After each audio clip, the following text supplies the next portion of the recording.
Hey everyone, Connie here, and welcome to my blind reaction to the Ancient Magus' Bride, episode 17. So yeah, we're here with another episode of Ancient Magus. We're getting back into the swing of things this week. Um, and I'm excited to get to more of this, especially, because this series is just great, and I'm glad to be back, as I said in the last one.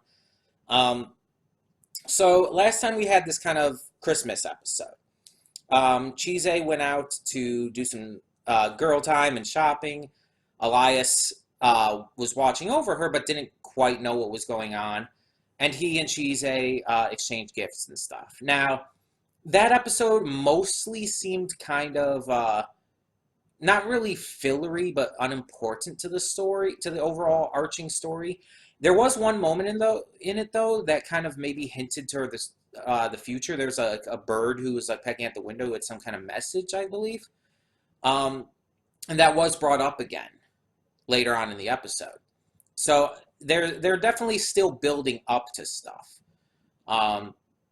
We just don't have all the information yet. So it's going to be fun to see where this goes.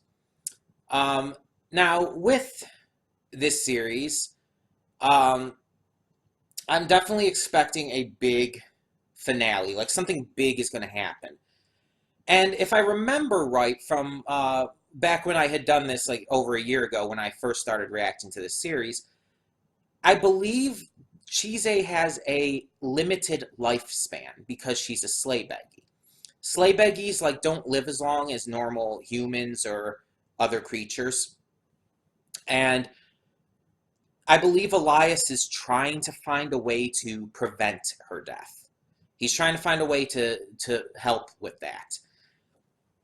And I could see this series ending in one of two ways. Either he does find a cure, or the two do legitimately like have a like real romantic, beautiful relationship, maybe even get married, but she does end up dying anyways.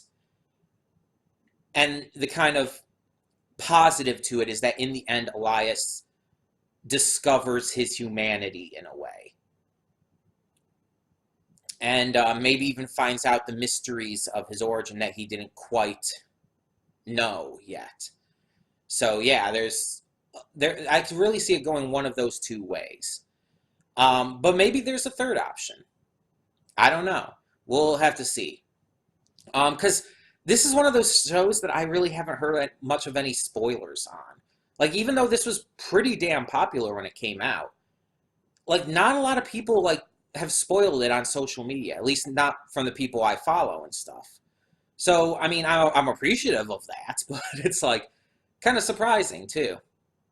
I'm interested to see where it goes, though. I have no idea at all what's going to happen in this episode, so we're just going to get into it and find out. So when the screen fades to black, pause this redirect and go to the description below. Follow the link to the reaction, and after you watch it, come back here to the redirect and resume play. Because after it fades to black and then fades back in, everything from that point forward will be my afterthoughts, and will contain spoilers to the episode. So that being said, thank you so much for tuning in, and I will see you at the reaction. And we are back, and we'll begin with spoilers in 3, 2, 1, now. Okay, so let's talk about the ending first. When the girl's like, oh, tell me your address so I can keep my promise and all, you know, baking the sweets for them and everything, Chise recoiled a bit. She recoiled and looked unsure, and it looked like she was looking back at Elias. I understand that Chise has these issues with connection because of what happened to her and everything in the past. And that's completely understandable. That's completely fine. But I think there's more to this as well, and I'm not sure entirely what it is. Chise seemed uncomfortable, not just because of her past. Something was clearly bothering her in the present. And I think that we're going to go into that in future episodes. But yeah, so this episode, Chise, Ruth, and Elias helped this girl find her brother who had been forgotten and just kind of basically being erased from memory and everything. And like I said in the reaction, this kind of story's been done before in other media, like all the time.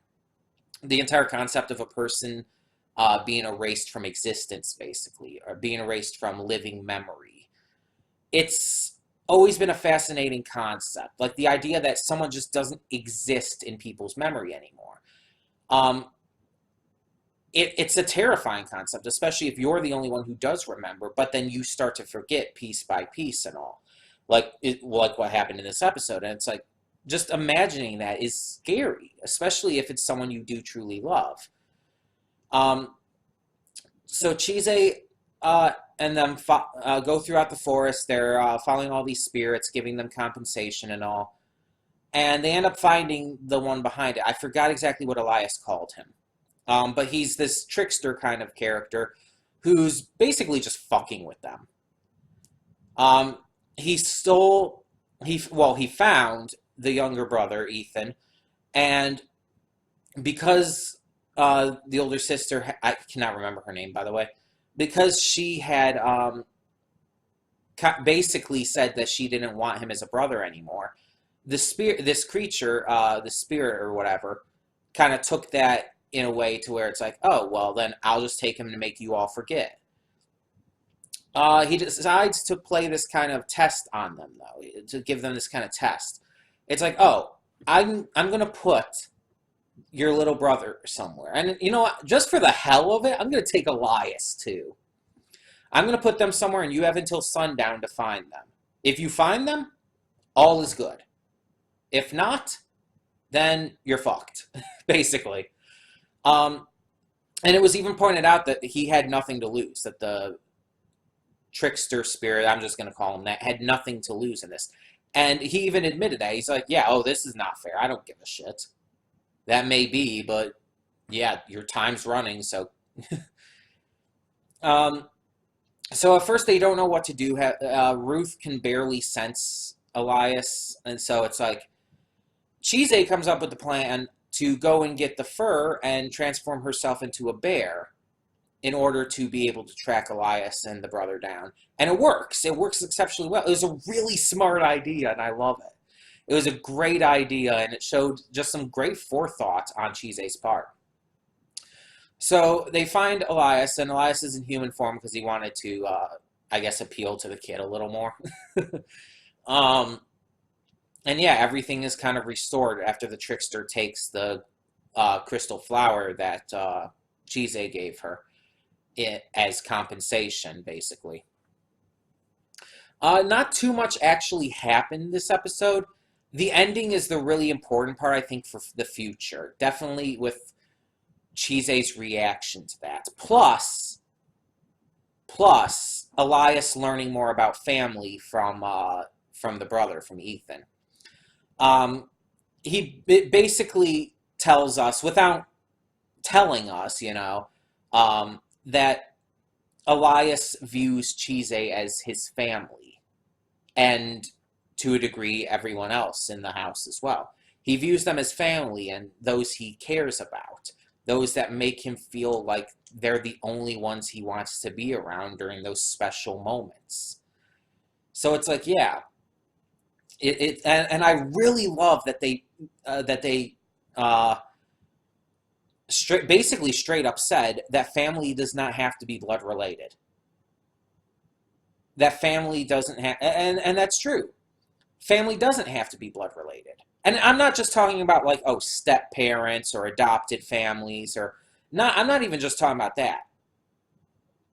Family is, like said, those who you care about the most and who care about you the most. Those who you want to spend those special moments with when there's no one else you would rather be with.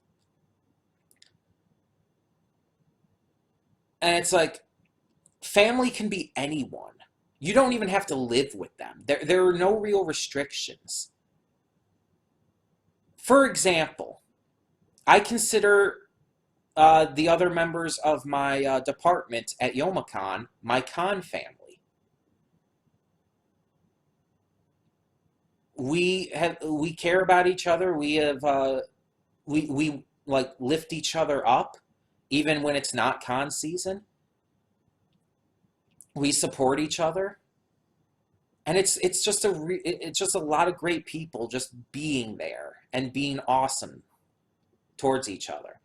That's a family. We're not related. Hell, most of the year we don't even see each other. The most contact we have is through social media, but that doesn't make us like not family.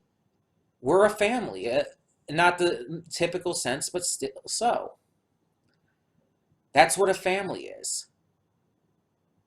A family are the people who would go out of their way to do anything for you, within their means, naturally, who would be there for you in the toughest times, support you and love on you.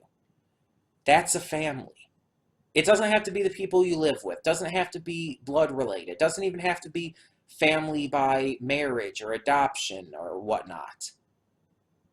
And I love that. I love that this show said that.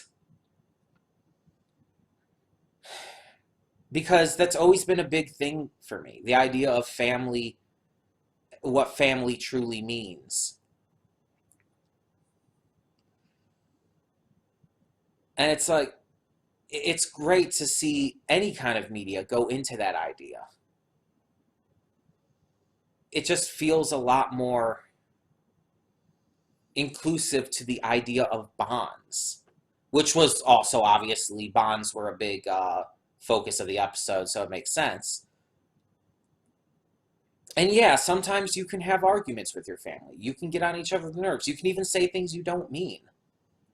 Hell, it happens all the time, especially with siblings. Oh, hell yeah. But when push comes to shove, you'll be there for them. I mean, with my brother, for example, when we lived down in Georgia, especially, we would fight like all the time. And I mean actual fight. Like we would be like at each other's throats, literally punching and kicking at each other. I was an angry teenager. um, we fought, physically fought a lot. And after coming up and everything, after moving back up to Michigan, because this was, again, the couple years down when we lived down in Georgia, when we moved back up to Michigan and everything, and I went away for college for a little bit and everything, and once everything came back and everything, and now I started living with my father and him again and all, yeah, I mean, we still argue sometimes, but we're mostly fine. I mean, we spend time together at game night. We watch game night with my family and all. We watch anime together with my dad and all, and we've done stuff. I've shown him things on the computer. He's shown me things and stuff, and yeah, it's like, I mean, we're not like best buds or anything. We're not like constantly doing stuff together, but still. I mean, fights and everything and even bad moments in our lives happen with our family. And again, it doesn't only have to be blood related. So it's just like this episode really spoke on like what family is and how it's not just about narrow restrictions that so many people put on the term. That it's much more than that. It's about the connection, the bond between people. So yeah, I really like that. Again, I really love how Chise resolved things with turning into the bear and everything. I thought that was just really smart on her end. Also, at the beginning, we had the bracelet thing kind of resolved. And so that was all handled to restrict her magic while she's wearing it. So, yeah, getting more into that, which makes sense. It makes perfect sense. And funny enough, all of this happened while they were on their way, because Chise wanted to thank, what's-his-face, the one guy, for her, the Christmas present. And she's just like, and they just happen to have this little adventure. So I wonder if we're going to meet back up with him in the next episode. I cannot remember his name at the moment either. But yeah, I want to meet back up with a lot of the characters too. I want to see Angelica again. We got to see a little bit of like flashbacks to her in the past in the last episode, but I want to actually, see her again in the current day and everything. Because I've always liked Angelica. But we'll see. We'll see what happens. In the meantime, tell me what you thought of this episode of The Ancient Magus' Bride, and thank you so much for tuning in. For now, I'm Connie, and I'm signing off. See y'all next time. Hey everyone, Connie here, and thank you so much for tuning in to today's video. If you want to check out any of my social media links and more, please check them out over to the side. And if you have any comments, questions, concerns, please leave those down below. In the meantime, though, thank you so much once again for tuning in. For now, I'm Connie, and I'm signing off. See y'all next time.